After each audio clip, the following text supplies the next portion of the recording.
부동산 구매를 위한 대출은 당연하게 여기면서 왜 주식 대출은 위험하다고만 할까요?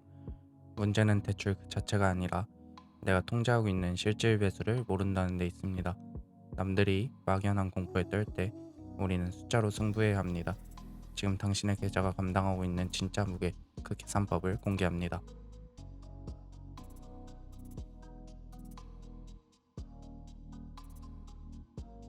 레버리지 ETF를 샀다고 해서 단순히 그 상품의 배수가 내 배수가 되는 건 아닙니다.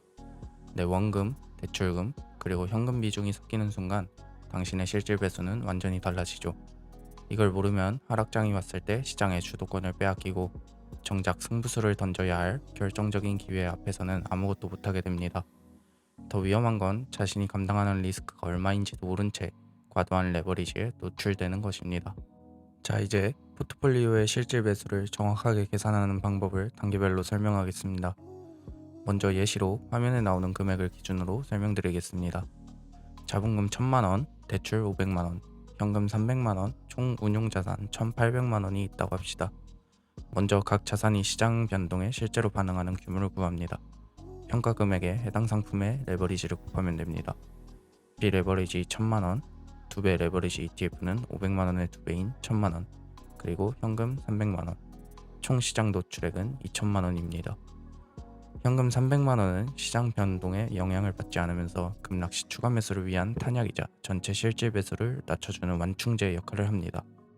이제 전체 자산에서 갚아야 할 빚을 제외한 오직 내 몫인 진짜 자본을 계산합니다. 예시에서는 대출 500만원이 해당됩니다.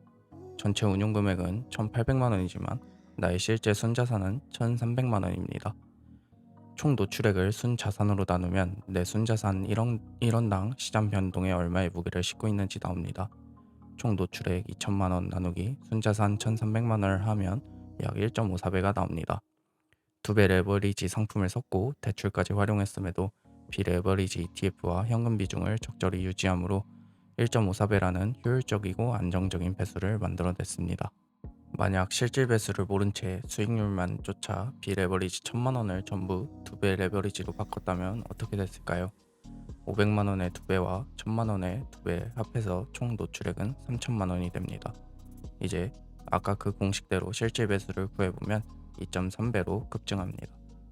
상품 구성만 살짝 바꿨을 뿐인데 리스크는 50%나 폭증하게 되는 것이죠. 이것이 바로 우리가 상품의 이름표가 아닌 실질 배수를 계산해야 하는 진짜 이유입니다. 실질 배수를 계산할 줄 알게 되었다면 이제 이 숫자를 어떻게 운용해야 하는지가 핵심입니다. 하락 구간에는 실질 배수를 전략적으로 높입니다. 비레버리지를 레버리지로 교체하거나 보유한 현금을 투입해 배수를 공격적으로 끌어올리는 것입니다. 싼 가격에 지렛대를 크게 써서 반등 시 회복 탄력성을 극대화합니다. 상승 구간에서는 수익률에 취해 레버리지를 늘리고 싶은 탐욕이 생길 때 오히려 실질 배수를 낮춰야 합니다.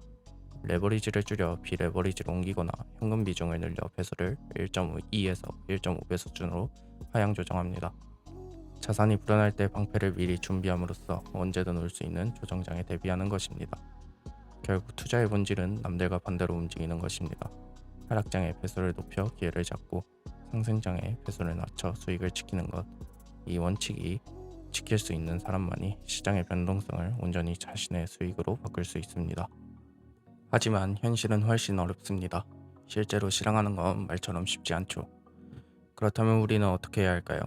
완벽한 타이밍을 포기하고 대신 기계적인 규칙을 세우는 것입니다.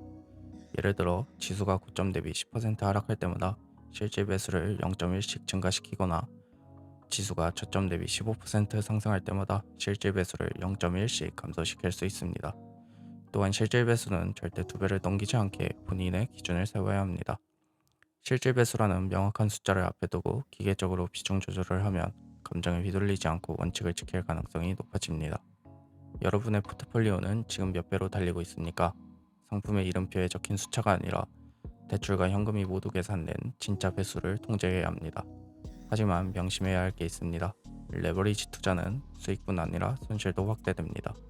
오늘 소개한 방법은 원리를 이해하고 스스로 계산할 수 있는 분들을 위한 것이며 실제 실행은 이론보다 훨씬 어렵습니다. 겨울은 생각보다 길고 춥습니다. 하지만 제대로 준비한 사람만이 봄을 맞이할 수 있습니다. 투자 판단과 그 결과는 온전히 여러분의 몫입니다. 오늘의 이 계산법이 여러분에게 하나의 도구가 되길 바라며 절대 만능 해법으로 착각하지 않기를 바랍니다.